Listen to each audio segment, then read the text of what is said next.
a Tuesday show, and today we are talking about everything that has to do with sharks and, of course, how they contribute to the marine ecosystem. Now, I know that when it comes to sharks, most people tend to think about the horrors that we see in movies. However, sharks are the complete opposite as how they are portrayed on our social media platforms and, of course, on our movies. They're actually incredible marine species who maybe are just a little bit misunderstood. And to help us debunk all of that today, in studio we are joined by Justine and, of course, Wade from Save Our Seas Foundation, Shark Education Center, and, of course, we have Sassy from Marine Dynamics. They'll be telling us a bit more about the shark species and, of course, some of the misconceptions that people need to debunk today.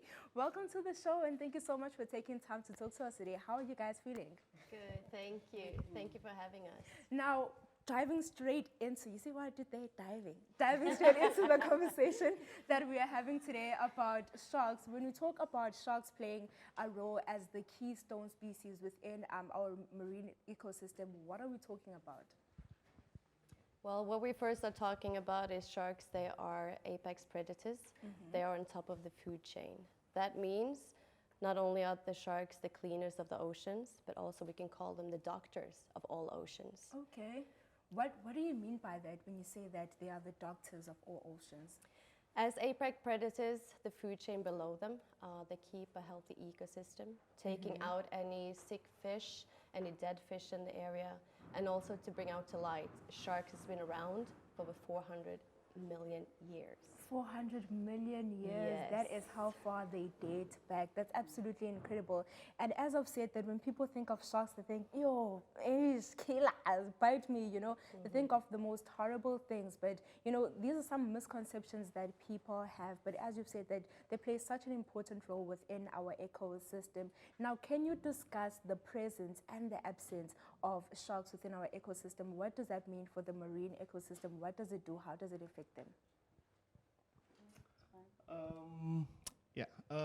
So the presence of sharks, I think there's a lot of different ways that sharks can impact the presence of sharks. So I just wanted to touch on the keystone species. So I think sharks actually also have, so they can, you would say, shape an environment. So if sharks aren't in the area, the ecosystem might not look the same as it normally did.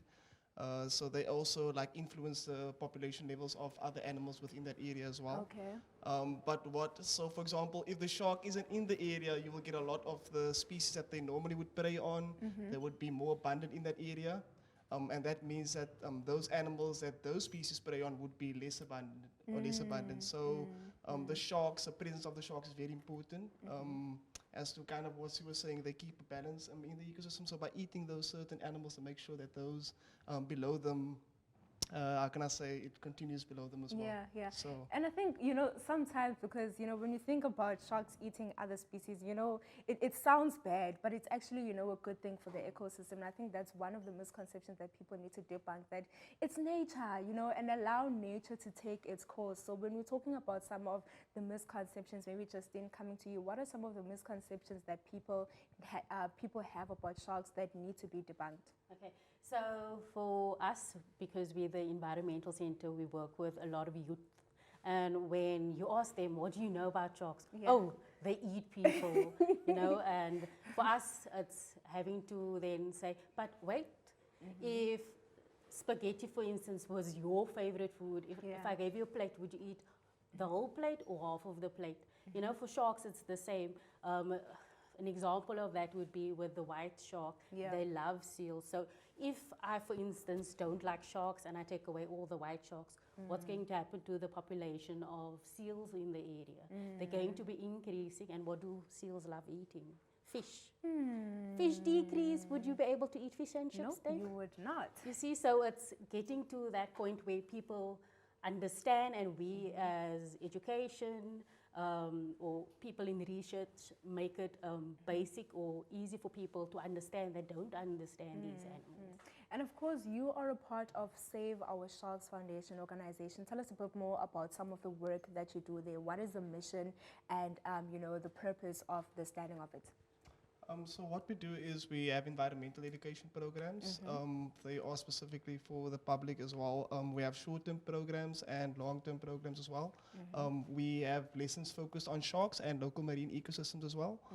So the short-term programs, they would include a 3-hour program that would be with school groups, but also community groups as well. Yeah. We also open to the public. That's more like a guided tour, which lasts more than about 1 hour. Yeah. We also have long-term programs, and that's is for primary school and high school groups as well, and also your community engagement. So those long-term programs, it's like more than one encounter. So we continuously like engaging with that group, with the one specific group, over a few weeks. And Sasi, with marine dynamics, how do you engage with the public? How do you ensure that you raise awareness about sharks within the ecosystem?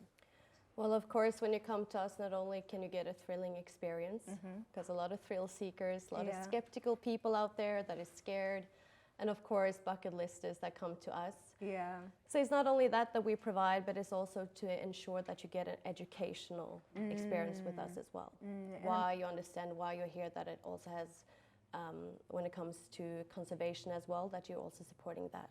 So it is important as us as guides Yeah. to make sure that you leave there with more knowledge than Of you have. course, that is the only way that we are going to move forward with more knowledge. Now, before I let you go, please let me know where can people find you on social media quickly, under 10 seconds.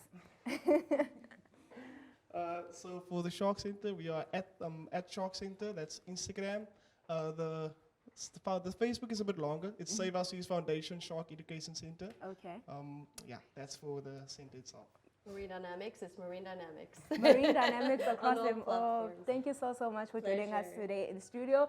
All right, Ogamanja, rather, we head over to Lwandile Kiza to see what our social media question for the day is.